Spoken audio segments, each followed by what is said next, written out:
Morning বন্ধুরা, চলে এসেছি আরেকটা নতুন ব্লগ নিয়ে। তো ব্লগের প্রথমেই সবাইকে জানাই শুভ গণেশ চতুর্থী। আজ হ্যাপি গণেশ চতুর্থী। তো আজকে গণেশ চতুর্থী, যেহেতু আমার বাড়িতে আজ ছোটভাবেই একটা পুজো আছে, তো সেইটাই তোমাদের সাথে আজ শেয়ার করব। তো আজকে বেশি কিছু হবে না, নর্মাল গণেশ পুজো আমিই করব। আজ আমি পুরোহিত, গণেশ পুজোর পুরোহিতটা আমি। আর রান্না বান্না, ভোগ রান্না সেটা মা করছে, আর কুট্টি আমাদের একটু হেল্প করে দিচ্ছে মাঝে মাঝে রান্নার ওখানেও আর আমাকেও। তো পুজোর তো বেস্ট টাইমিং, এমনি তো পুজো করেছে মানে তিথিটা সেটা হচ্ছে শুক্রবার দুপুর 3:30, আর ছাড়বে শনিবার বিকেল 5:30। কিন্তু পুজোর বেস্ট টাইমিং হচ্ছে সকাল 8টা থেকে দুপুর 2টো, সেটা হচ্ছে শনিবার। তো এখন বাজে 11টা, যেরকমটা দেখতে পাচ্ছ চান টান সব হয়ে গেছে, পুরো কমপ্লিট ফ্রেশ হয়ে গেছি। এখানে সিঙ্গারে আমি আজ স্পেশালি লাল হলুদ দিয়ে একটা কুমকুমও এঁকেছি সাউথ ইন্ডিয়ান স্টাইলে।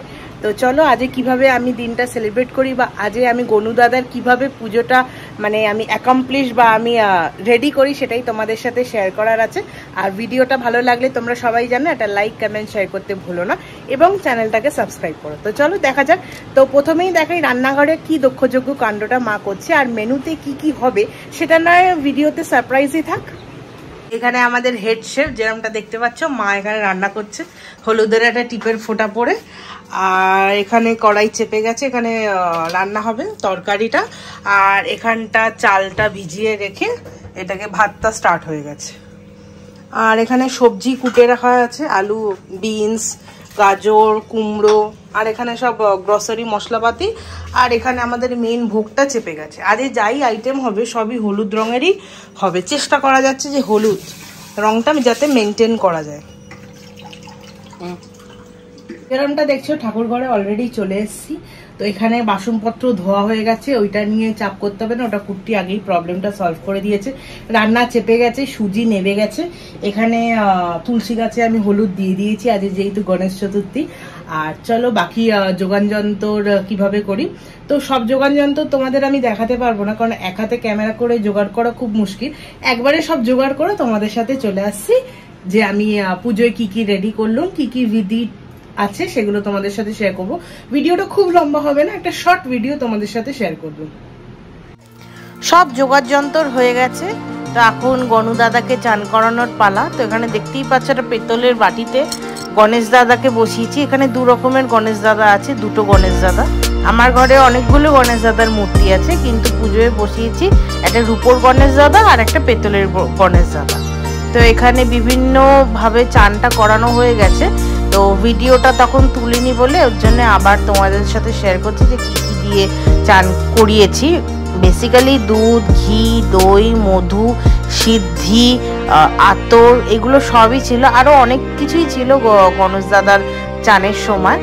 তো এটা হচ্ছে গণেশ দাদার চানটা চলছে। আর গণেশ দাদাকে একটা আমি বেলপাতার ওপরে বসিয়েছি, বেলপাতা, একটু চাল আর দুব্বর ওপরে বসিয়েছি। তার ওপরে চানের যে যতগুলো সামগ্রী আছে সেই সব দিয়ে চান করিয়েছি।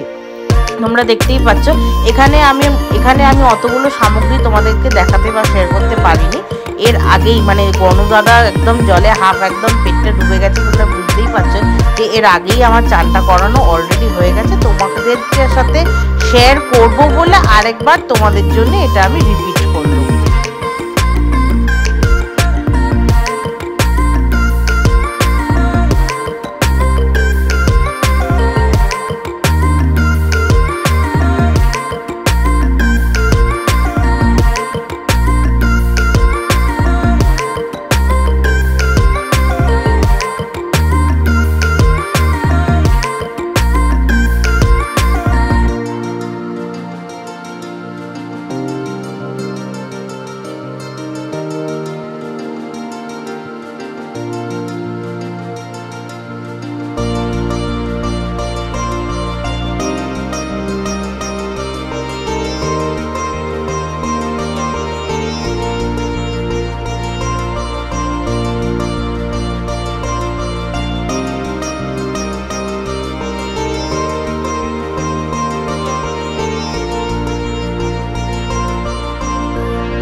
তো ফাইনালি গণেশ দাদার চান অলমোস্ট কমপ্লিট। এবার গণেশ দাদাকে বাটি থেকে তুলে ভালো করে মুছিয়ে এবার আসনে বসাবো। আসন অলরেডি আমি রেডি করে দিয়েছি ফুল মালা দিয়ে, আর ভোগটাও রেডি হয়ে গেছে। বাটা আমি অলরেডি রেডি করে নিয়েছি, এখানে ধুনো জ্বালিয়েছি। সব প্রসাদ বাটা দেখতেই পাচ্ছ, রূপোর থালায় যা যা রান্না হয়েছে ওগুলো সুন্দর করে গুছিয়েছি। 7টা ফল দিয়েছি, এখানে পুরো ভোগের আয়োজনটা করা হয়েছে।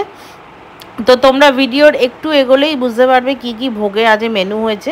আর এখানে গনগন করে ধুনো দিয়েছি যাতে গণেশ দাদা বুঝতে পারে যে এই কোন বাড়ি থেকে এটাকে ডাকা হচ্ছে বা কোন বাড়ি থেকে তার পুজো হচ্ছে। এটা আমাদের একটা প্রচলিত কাহাবাতেই আছে, যেটা লক্ষ্মী পুজোয় খুব আমরা মানি, যে বেশি ধূপধুনো দিলে ভগবানরা মানে ওয়ান টাইপ অফ ইন্ডিকেশন যে বুঝতে পারে কোন বাড়ি থেকে মানে আসছে।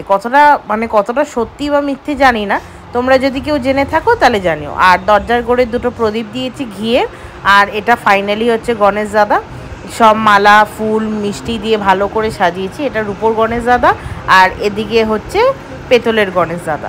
এখানে গ্যাদার মালা দিয়েছি। তোমরা বলবে দুব্বর মালা দিইনি কেন? দুব্বর মালাটা অনেকটা বড় এনেছিলাম বলে ওটা আর একটা গণেশ দাদা আমার বড় আছে ওনাকে পরিয়েছিল। আর এটা ছিল টোটাল মেনু, যেটা থালায় ভোগ আমি দিয়েছি। বেগুন অনেক রকমের ভাজা হয়েছিল, সুজি, লুচি, পনিরের তরকারি, ফ্রাইড রাইস। আর ফ্রাইড রাইসটা দেখে বুঝতেই পারবে হলুদ রঙের হয়েছে, কেননা হলুদ রঙটাকে মেনটেন করে করেছি, যাতে হলুদ রঙ তো খুব প্রিয় গণেশ দাদার, ওর জন্যে। খিচুড়িটাও খুব সুন্দর হয়েছিল। আর বলা হয় যে ভোগ ততটাই মানে ভালো হবে যদি ভগবান সেই ভোগটাকে গ্রহণ করে। তো ভোগ প্রসাদ সবকটাই ভালো হয়েছিল। আর পুজো দেওয়ার পর সব বাড়িকে প্রসাদও বিতরণ করেছিল। এইটা গণেশ চতুর্থী মানে শেষ হয়ে গেছে, কিন্তু ভিডিও এডিট করতে অনেকটাই লেট হয়ে গেছে। এবছর আমি কলস বছিয়ে সুন্দর করে আমডাল দিয়ে ফুল দিয়ে ভালো করে আমি সাজিয়েছি। কোনো বছর কলস বসাই না, এই বছরই পরিয়েছি। আর দুব্বর মালাটা বলছিলাম না, দেখো এই বড় দুব্বর মালাটা এই গণপতি বাপ্পাকে পরিয়েছি। এই দুব্বর মালাটা এতটাই বড়, যদি ওদেরকে পরাতাম তাহলে মানে গলা থেকে খুলে যেত আর ওরাও টাল খেয়ে যেত। তো তার চেয়ে আমি এই গণপতি বাপ্পাকে একটা জবা দিয়ে সুন্দর করে পরিয়েছি।